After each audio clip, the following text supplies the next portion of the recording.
Hello बच्चों, Bihar board Hindi medium का basically next lecture, विद्युत एस्थेटिक का नेक्स्ट लेक्चर।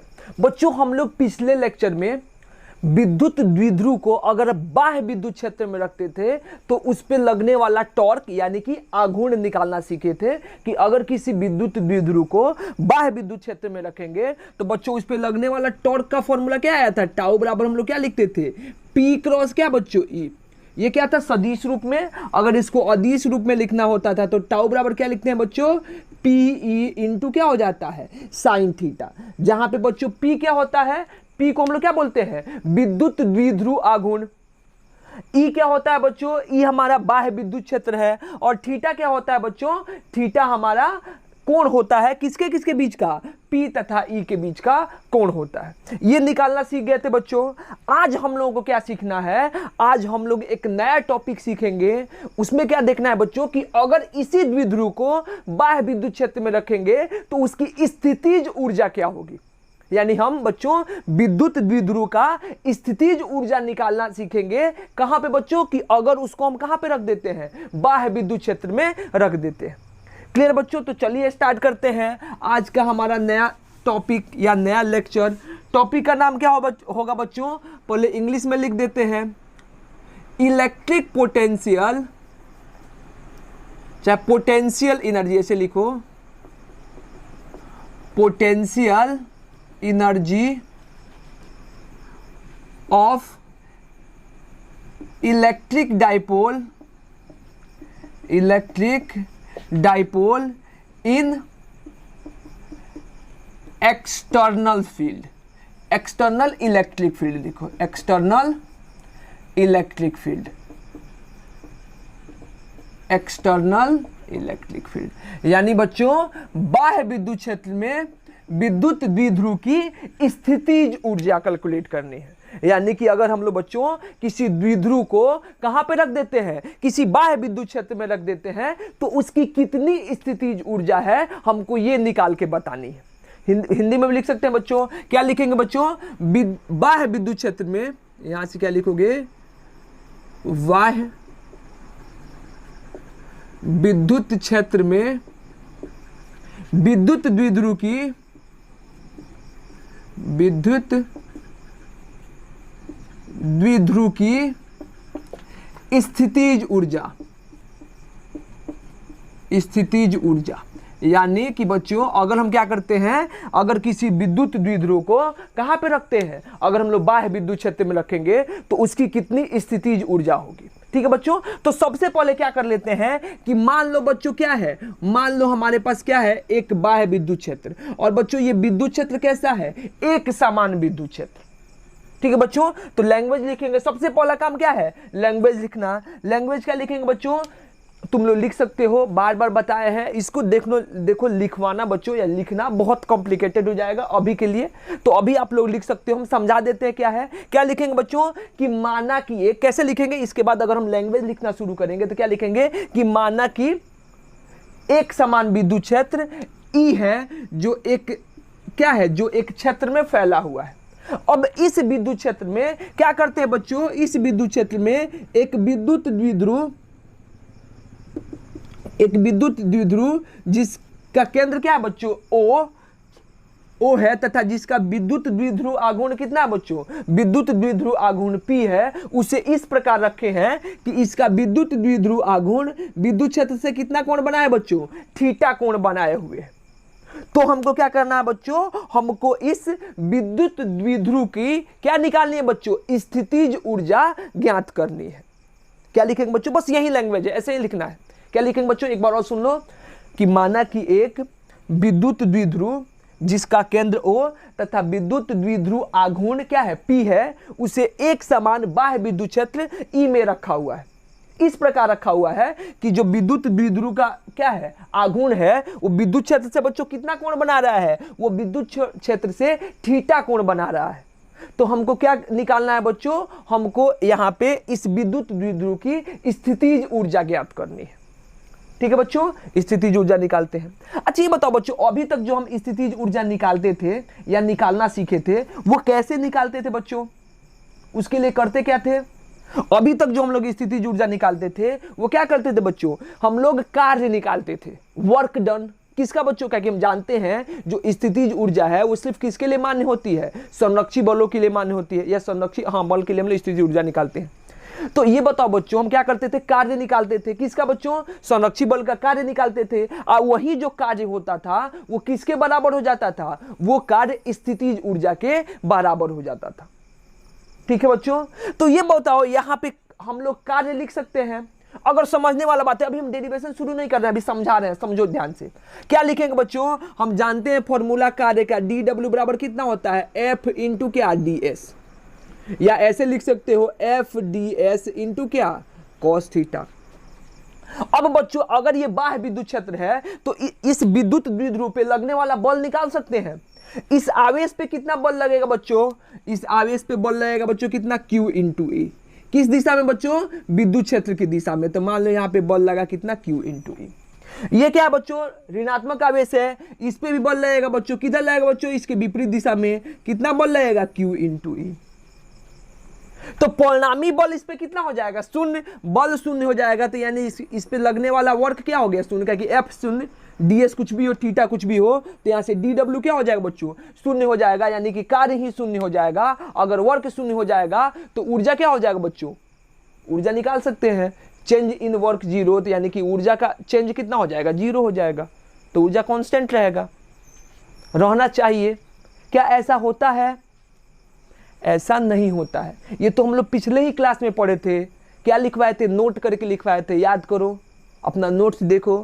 क्या पिछले लेक्चर में था बच्चों, कि जब किसी विद्युत द्विध्रुव को कहां पे रखेंगे, एक समान विद्युत क्षेत्र में रखेंगे, तो बच्चों उस पे लगने वाला परिणामी बल का मान हम लोग क्या निकाले थे, कि उस पे लगने वाला परिणामी बल का मान हमेशा शून्य होता है। ये समझ में आया है बात। क्या होता है बच्चों, कि अगर किसी हम लोग विद्युत क्षेत्र को द्विध्रुव को, किसी विद्युत द्विध्रुव को अगर एक समान बाह्य विद्युत क्षेत्र में रखेंगे तो उस पे लगने वाला विद्युत क्षेत्र जो होता है उसका मान हमेशा कितना होगा बच्चों, उसका मान हमेशा शून्य होता है। ठीक है, तो यहाँ पे बल शून्य हो जाएगा तो कार्य भी क्या हो जाएगा, शून्य हो जाएगा। तो क्या यहाँ पे ऊर्जा का चेंज, या ऊर्जा समझ लो थोड़ी देर के लिए, क्या ऊर्जा हमेशा जीरो होगा, नहीं बच्चों, यहाँ पे ऊर्जा तो कुछ ना कुछ होगा। तो फिर कैसा वर्क होगा, बताइए बताइए बच्चों। देखो बच्चों, हम लोग 11th क्लास में वर्क पढ़े थे, कार्य पढ़े थे। देखो बच्चों, कार्य दो तरीके का होता है। एक क्या होता है, एक चलने के कारण कार्य, यानी कि किसी वस्तु है और किसी वस्तु पे क्या करोगे बच्चों, देखो ध्यान से, मान लो कि यहाँ पे एक वस्तु रखोगे, इस वस्तु पे क्या लगाओगे, बल लगाओगे। वस्तु पे बल लगा, थोड़ा सा विस्थापन हुआ, तो बेसिकली क्या हुआ बच्चों, मान लो x या s विस्थापन हुआ, तो इसका मतलब क्या हुआ कि हम बल लगाए हैं, तो वस्तु अगर विस्थापित हुआ है तो यहाँ पे क्या हुआ बच्चों, यहाँ पे कार्य हुआ है। वस्तु पे बल लगाए हैं, अब वस्तु क्या हुआ बच्चों, विस्थापित हुआ है, तो वस्तु पे क्या हुआ है, कार्य हुआ है। बल लगाए हैं, विस्थापित हुआ है, तो कार्य हुआ है। एक बात और बताओ बच्चों, कि कल हम लोग समझ रहे थे, कल समझा रहे थे कि मान लो कि यहां से एक रॉड है, आप लोग समझ सकते हो, जो हिंदी में पढ़ता है या फिर जो गांव से जुड़ा हुआ लोग है वो समझता है कि जो छाती काटने वाला मशीन होता है, देखा सब कोई, या वो गन्ना का जूस निकालने वाला मशीन होता है, उसमें क्या होता है बच्चों, एक आदमी इधर से बल लगाता है, तो एक आदमी किधर से बल लगाता है बच्चों, इधर से बल लगाता है। तो इस पे लगने वाला परिणामी बल का मान क्या हो जाएगा, शून्य। तो इस पे लगने वाला कार्य भी क्या हो जाना चाहिए, शून्य। यानी कि अगर मान लो कोई आदमी, दो आदमी छाती काट रहा है, सुबह से लेकर के शाम तक छाती काटा, हम लोग क्या बोलेंगे कि आपका कार्य कितना हो गया, शून्य हुआ, आप तो कोई काम ही नहीं किए हो। या फिर कोई मान लो सुबह से शाम तक गन्ना का जूस निकाल रहा है, एक आदमी इधर से पैडल खींच रहा है, एक आदमी इधर से पैडल खींच रहा है, उसमें हमेशा लगने वाला परिणामी बल का मान क्या होगा, शून्य। अगर दोनों का बल बराबर है तो कार्य भी क्या होना चाहिए, शून्य। यानी कि हम क्या कर सकते हैं, हम लोग फिजिक्स की भाषा में कह सकते हैं वो तो कोई कार्य ही नहीं किया है। क्या ऐसा होता है, क्या वो सच में कोई कार्य नहीं करता है बच्चों, वो कार्य करता है, लेकिन वहां पे बल कार्य नहीं करता है, वहां पे क्या करता है, वहां पे आघूर्ण कार्य करता है। क्या कार्य करता है बच्चों, टॉर्क कार्य करता है, आघूर्ण, हिंदी में क्या बोलेंगे उसको, आघूर्ण। ठीक है, तो बच्चों कार्य दो प्रकार का होगा, एक क्या होगा, एक बल का कार्य होगा, और एक किसका कार्य होता है, आघूर्ण का कार्य। इसका फॉर्मूला हम लोग कहां पे पढ़े बच्चों, हम लोग 11th क्लास में पढ़े हैं, रोटेशनल मोशन में। अगर बताओ बॉल का कार्य क्या होता है, डी डब्ल्यू बराबर क्या होता है, डी डब्ल्यू बराबर क्या लिखते हैं, एफ डॉट कितना डी एस। तो वैसे ही अगर किसका लिखना होगा बच्चों, अगर टॉर्क का कार्य लिखना होगा तो क्या लिखेंगे बच्चों, डी डब्ल्यू बराबर कितना हो जाएगा, बॉल किससे बदल जाएगा, टॉर्क से।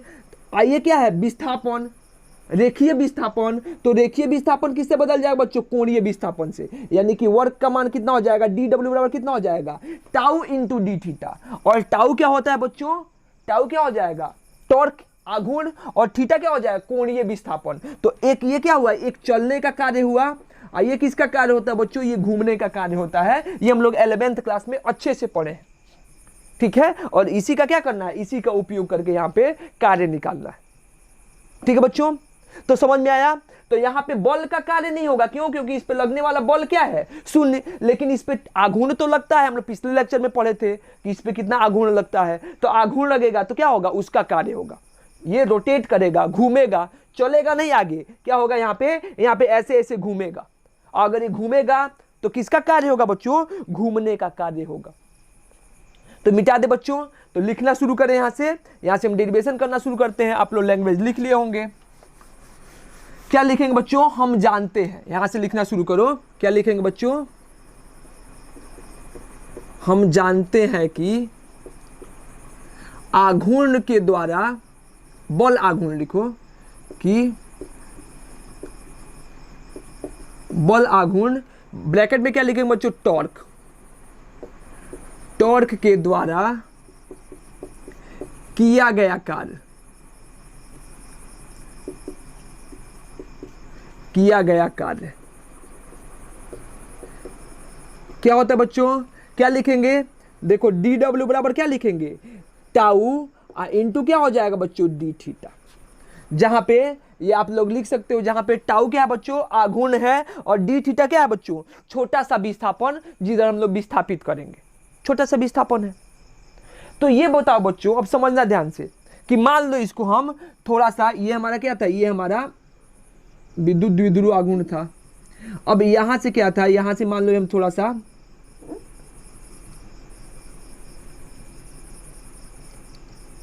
इसको थोड़ा सा विस्थापित किए हैं, कितने कोण से बच्चों, डी थीटा कोण से। टॉर्क किधर लगता है बच्चों, नीचे की तरफ। यहाँ पे टॉर्क किधर लगेगा, ऊपर की तरफ। यहाँ पे डी थीटा, इधर विस्थापन, तो यहाँ भी क्या हो जाएगा, डी थीटा विस्थापन। ये समझना ध्यान से, देखो ध्यान से। मान लो इसको हम थोड़ा सा ऊपर चेंज किए, ऊपर खींचे हैं। ये हमारा क्या था, ये हमारा विद्युत द्विध्रुव था, इसको हम थोड़ा ऊपर उठाए हैं, डी थीटा से विस्थापित किए हैं। तो टॉर्क किधर लगा है, नीचे की तरफ, यानी विस्थापन हो रहा है ऊपर की तरफ, कोणीय विस्थापन। तो टॉर्क किधर लग रहा है, नीचे की तरफ। समझना ध्यान से, देखो ना यहाँ पे विस्थापन बच्चों ऊपर की तरफ हो रहा है, तो टॉर्क किधर लग रहा है, नीचे की तरफ। यानी कि दोनों के बीच का कोण कितना है, 180 डिग्री, विपरीत दिशा में दोनों जा रहा है। तो विपरीत दिशा में जाने का मतलब क्या हुआ बच्चों, कि दोनों के बीच का कोण कितना है, 180 डिग्री। तो क्या लिखेंगे, यहाँ पे किया गया कार्य डी डब्ल्यू बराबर क्या होता है, टाउ इंटू डी थीटा। तो यहाँ से क्या लिख सकते हो बच्चों, डी डब्ल्यू बराबर कितना हो जाएगा, tau into D theta into क्या हो जाएगा बच्चों, कॉस 180 डिग्री। कॉस 180 क्या होता है, -1। तो यहाँ पे क्या लिखेंगे बच्चों, डी डब्ल्यू का मान कितना हो गया, टाउ इंटू क्या हो जाएगा, डी थीटा। ये हम लोग क्या लिख दिए, ये हम लोग वर्क लिख दिए। डी डब्ल्यू कार्य, कार्य कितना लिख दे बच्चों, छोटा सा कार्य, कितना करने में, इसको छोटी सी दूरी, छोटे से विस्थापन, कोणीय विस्थापन डी थीटा से इसको विस्थापित करने में हमको कितना कार्य करना पड़ा बच्चों, टाउ इंटू डी थीटा। तो हमको क्या चाहिए बच्चों, हमको बड़ा कार्य करना है। तो बड़ा कार्य करना होगा तो क्या करेंगे, दोनों साइड इंटीग्रेशन कर देंगे। तो क्या होगा बच्चों, अतः, तो क्या लिखेंगे, अतः क्या हो जाएगा, अब इंटीग्रेट कर दो, डी डब्ल्यू का इंटीग्रेशन बराबर क्या हो जाएगा, इंटीग्रेशन अब कितना, टाउ इंटू क्या लिख दे, डी थीटा। अब डी डब्ल्यू का इंटीग्रेशन क्या लिख सकते हैं बच्चों, डब्ल्यू is equal to tau. Tau क्या होता है बच्चों, आघूर्ण, और आघूर्ण का मान तो हम जानते हैं, आघूर्ण का मान क्या होता है, पी क्रॉस ई, या फिर क्या होता है बच्चों, पीई साइन थीटा। तो क्या लिख सकते हो यहाँ पे ये लिख दो, पी क्रॉस ई इंटू क्या लिख देंगे बच्चों, डी थीटा। अब यहाँ से देखो, यहाँ से सॉल्व करना शुरू करो। अब यहाँ से क्या हो जाएगा, यानी कि कार्य डब्ल्यू बराबर क्या लिख सकते हैं बच्चों, इंटीग्रेशन अब क्या हो जाएगा, पीई इंटू क्या हो गया, साइन थीटा इंटू क्या हो जाएगा, डी थीटा। यहाँ पे क्या लगा था यहाँ बच्चों, यहाँ पे cos 180 था, तो यहाँ पे -1 आएगा, तो ये भी माइनस हो जाएगा, ये भी क्या हो जाएगा, माइनस। तो यहाँ पे भी क्या आएगा बच्चों, माइनस। अब ये बताओ बच्चों, ये तो हम लोग क्या लिख दिए, कार्य लिख दिए। अब ये बताओ, हमको पता है बच्चों हमको क्या पता है, हमको पता है कि ई क्या मान के चले हैं, ई हम लोग एक समान विद्युत क्षेत्र मान के चले हैं, यानी कि ई का मान क्या होगा, अचर होगा। अगर ई एक समान विद्युत क्षेत्र है तो ई का मान क्या होगा बच्चों, ई का मान हमेशा अचर होगा। पी क्या होता है बच्चों, पी आघूर्ण है, पी का मान क्या हो जाएगा, पी बराबर कितना हो जाएगा, क्यू इंटू 2a, दोनों के बीच की दूरी। तो आवेश भी क्या है, अचर, और 2a भी क्या होगा, अचर। तो p और e दोनों क्या हुआ बच्चों, अचर हुआ। हम जानते हैं कि इंटीग्रेशन हो चाहे डिफरेंशिएशन हो, उसमें अचर को क्या कर सकते हैं बच्चों, हम लोग बाहर निकाल सकते हैं। तो यहां से w बराबर क्या लिख सकते हैं, w बराबर हो जाएगा क्या बच्चों, minus P E into integration of क्या हो जाएगा, साइन थीटा इंटू कितना, डी थीटा। और साइन थीटा का इंटीग्रेशन क्या होता है बच्चों, minus cos theta. Sine theta का इंटीग्रेशन क्या हो जाएगा बच्चों, माइनस कॉस थीटा। तो क्या लिखेंगे यहाँ पे, w बराबर क्या हो गया, माइनस पी ई इंटू क्या हो जाए बच्चों, minus cos theta. Minus minus क्या हो गया, प्लस, यानी w बराबर कितना हो गया, पी ई कॉस थीटा। हमको क्या निकालना बच्चों, ऊर्जा। हम लोग क्या निकाल लिए, वर्क। तो अब क्या लिखेंगे, हम जानते हैं कि किया गया कार्य बराबर कितना होता है, minus change in potential energy. Work done by conservative force, संरक्षी बल के द्वारा किया गया का। हम जानते हैं कि संरक्षी बल के द्वारा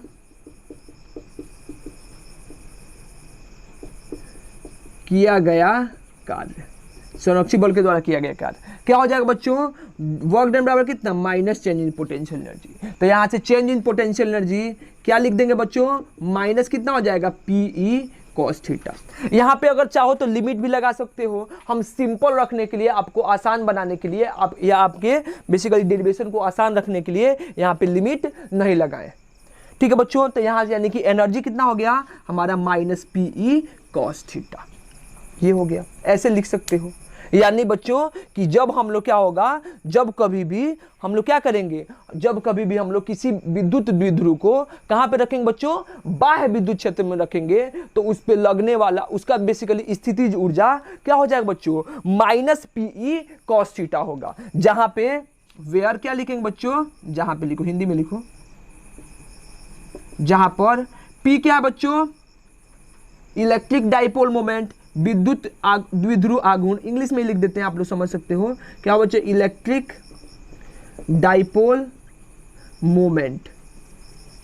ई क्या हुआ बच्चों, इलेक्ट्रिक फील्ड, विद्युत क्षेत्र, इलेक्ट्रिक फील्ड हिंदी क्या हो गया, विद्युत क्षेत्र। और थीटा क्या हो जाएगा, angle between electric field and P, विद्युत द्विध्रुव आघूर्ण तथा विद्युत क्षेत्र के बीच का क्या हो गया बच्चों, कोण हो गया। लिखो जल्दी से इसको, जल्दी से लिखो इसको। ये क्या हुआ बच्चों, ये सदिश अदिश के रूप में हुआ। इसको सदिश के रूप में भी लिख सकते हैं। लिख के दिखाए बच्चों, लिख के दिखाएं, मिटा दे इसको, एक साइड मिटा दे, मिटा दे बच्चों, चलो इधर मिटा देते हैं, चलो इधर मिटा देते हैं। देखो क्या हो जाएगा, यानी यहां से जो हमारा स्थितिज ऊर्जा हुआ, चेंज इन स्थिति ऊर्जा या स्थितिज ऊर्जा लिखो, वो क्या हुआ बच्चों, माइनस पी ई इंटू क्या, कॉस थीटा। अच्छा ये बताओ बच्चों, हम जानते हैं कि नहीं कि ए डॉट बी, ये पढ़े हम लोग डॉट प्रोडक्ट, इसका फॉर्मूला क्या होता है बच्चों, ए बी इंटू क्या होता है, कॉस थीटा। तो अगर ए बी कॉस थीटा दिया हुआ है तो इसको क्या लिख सकते हैं, ए डॉट बी लिख सकते हैं बच्चों। तो यह यहाँ पे देखो पी ई कॉस थीटा है, तो इसको क्या लिख दोगे, यू बराबर कितना हो जाएगा, माइनस पी डॉट ई, ये भी लिख सकते हो। तो ये क्या हुआ, ये सदिश के रूप में हुआ। तो ये वाला फॉर्मूला लिखो, ये सदिश के रूप में, या फिर क्या लिखो बच्चों, ये वाला फॉर्मूला लिखो, ये किसके रूप में हुआ, ये अदिश के रूप में हुआ। तो ये सदिश का फॉर्मूला हो जाएगा, और ये किसका फॉर्मूला हो जाएगा बच्चों, ये वाला अदिश वाला फॉर्मूला हो जाएगा। ठीक है, तो आप दोनों में से किसी को लिख सकते हो। तो ये किसका डेरिवेशन हुआ बच्चों, ये हमारा डेरिवेशन हुआ किस चीज का, जब किसी भी हम लोग बाह्य विद्युत क्षेत्र में किसी विद्युत द्विध्रुव को रखेंगे जिसका विद्युत द्विध्रुव आघूर्ण कितना बच्चों, P है, तो उसके अंदर जो विद्युत स्थितिज ऊर्जा होता है उसका मान कितना होगा बच्चों, उसका मान होगा कितना, minus P E cos theta, या सदिश के रूप में कितना होगा बच्चों, माइनस पी डॉट ई। ठीक है, कभी कभी बच्चों क्या पूछ देता है कि बताइए कि कैसे रखें, कितने कोण पे रखें, यानी कि विद्युत द्विध्रुव आघूर्ण P तथा विद्युत क्षेत्र का कोण कितना रखें कि हमारा विद्युत द्विध्रुव क्या होगा, सॉरी इसकी स्थितिज ऊर्जा क्या हो जाए, महत्तम हो जाए।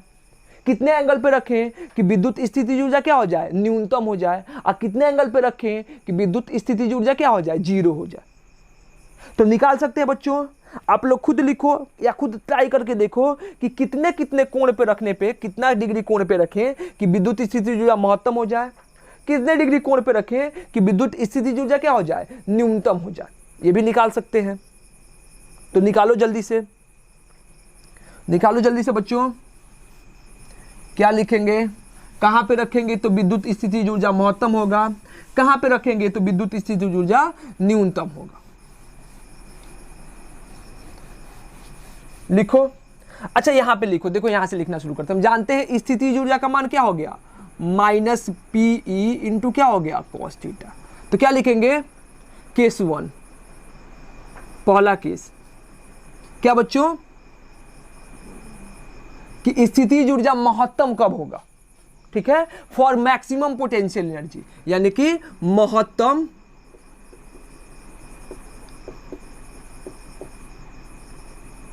महत्तम स्थितिज ऊर्जा के लिए, महत्तम स्थितिज ऊर्जा के लिए। अच्छा ये बताओ बच्चों, महत्तम क्या हुआ, मतलब इसका मान सबसे ज्यादा कब होगा। अच्छा ये बताओ, cos थीटा का मान सबसे ज्यादा क्या होता है बच्चों, 1। cos थीटा का सबसे ज्यादा मान क्या होता है, 1। तो अगर यहाँ पे 1 आएगा तो u का मान कितना हो जाएगा, माइनस पीई।